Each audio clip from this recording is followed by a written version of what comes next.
Let's go. Hello guys, welcome to my channel. এই ভিডিওটা এখন দেখছো সবাইকেই প্রথমে সালাম, এবং যারা দেশ বিদেশ থেকে দেখছো তাদের সবাইকেই আমার পেজে ওয়েলকাম। টুলসগুলো নিয়ে কথা বলবো এবং এটা সংরক্ষণের পদ্ধতি নিয়ে কথা বলবো।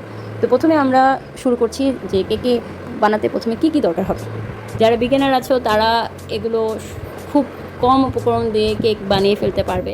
যেটা দেখতে পাচ্ছ সেটা হচ্ছে একটি মেজারমেন্ট কাপ। গ্রোসারিজের দোকানেই তোমরা পেয়ে যাবে। এটার প্রাইস হচ্ছে মাত্র 50 থেকে 60 টাকা দাম। সাইজ অনুযায়ী তোমরা হচ্ছে প্রাইস রিলেট করে। এটা হচ্ছে 6 ইঞ্চ একটি মোল্ড। এটা ওভেন প্রুফ এবং যে কোনো চুলাতেই মেক করা যায়, এবং বড়টাও তোমরা নিতে পারো।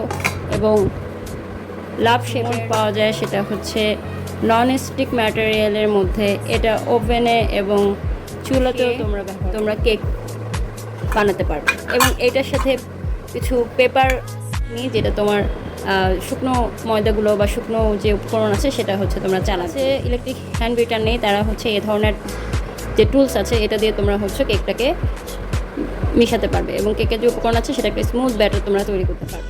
সেটা হচ্ছে একটি ইলেকট্রিক বিটার। এইটা 60 ওয়াটের। তোমরা এইটা দিয়ে তোমরা ময়দাটাকে মিক্সড করবে এবং যে পেয়ে যাবে, এবং যে কোনো ইলেকট্রিক দোকানে তোমরা এটা পেয়ে যাবে। এখন যে 3টা প্যাচুলা আমি দেখাচ্ছি, এটা হচ্ছে কেকটার উপরে ফিনিশিং আনার জন্য, আর এটা হচ্ছে কেকটাকে মিক্সড করার জন্য। তোমরা এই প্যাচুলার প্রাইস 150 টাকার মতো পেয়ে যাবে। এবং তোমাদের কাছে যেটা নিয়ে আসছি সেটা হচ্ছে কেক বানানোর উপকরণ। প্রথমেই তোমরা ময়দা নিয়ে নেবে, সেটা তো দেখানোর কিছু নেই। এখন ময়দাটার পরে হচ্ছে বেকিং পাউডার। আমি বেকিং পাউডার সবসময় হচ্ছে হস্টার গ্লার্কেরটা ব্যবহার করে থাকি। সেটা হচ্ছে আমি এরকম জারে সংরক্ষণ করে থাকি, অনেক দিন পর্যন্ত এটা সেফে থাকে। তুমি শুকনোতেও রাখতে পারবে এবং ফ্রিজের নর্মাল টেম্পারেচারেও রাখতে। এটা হচ্ছে ভ্যানিলা পাউডার। যারা হচ্ছে ভ্যানিলা এসেন্স খেয়ে থাকো তার সাথে ভ্যানিলা পাউডার দিলে সুগন্ধিটা খুব ভালো আসে। এটা হচ্ছে কর্নফ্লাওয়ার। আমি এরকম কাচের জারে রেখে দিয়ে এটা খুব অনেক দিন পর্যন্ত ব্যবহার করা যায়। এখন যেটা দেখাচ্ছি এটা হচ্ছে আইসিং সুগার। এইটা দিনে হুইপ ক্রিমের জন্য এটা খুব দরকারি জিনিস। ভিনেগার দিলে এবং বেকিং সোডা স্পঞ্জি করতে সাহায্য করে।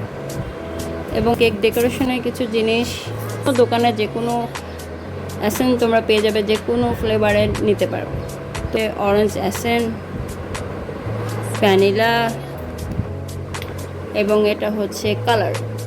যারা চকলেট কেক বানাও তারা কোকো পাউডারের সাথে চকলেট পেস্ট যখন তোমরা মিক্সড করবে তখন এইটা কেকটাকে একটা দারুণ কালার দেয় এবং সুগন্ধিটা ভালো আসে।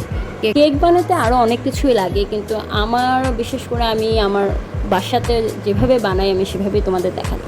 শুকনো উপকরণগুলো যেগুলো ফ্রিজে রাখা সেগুলো ফ্রিজে রেখে বাকিগুলো আমি একটি আমার ওয়ার্ডরোবের অন্ধকার তাকে রেখে দিই। এতেও সব প্রোডাক্টগুলো ভালো থাকে। বিটারটাকে আমি পলি করে হচ্ছে সেই তাকেই রেখে দেবো। টুথপিকগুলো আমি একটা বোতলে সংরক্ষণ করি। দেখো কতটা সুন্দর লাগছে। তো আজকে এই পর্যন্তই। সবাই ভালো থাকবা, আমার নতুন ভিডিওর জন্য অপেক্ষা করবা। আজকে এই পর্যন্তই। Thanks for watching.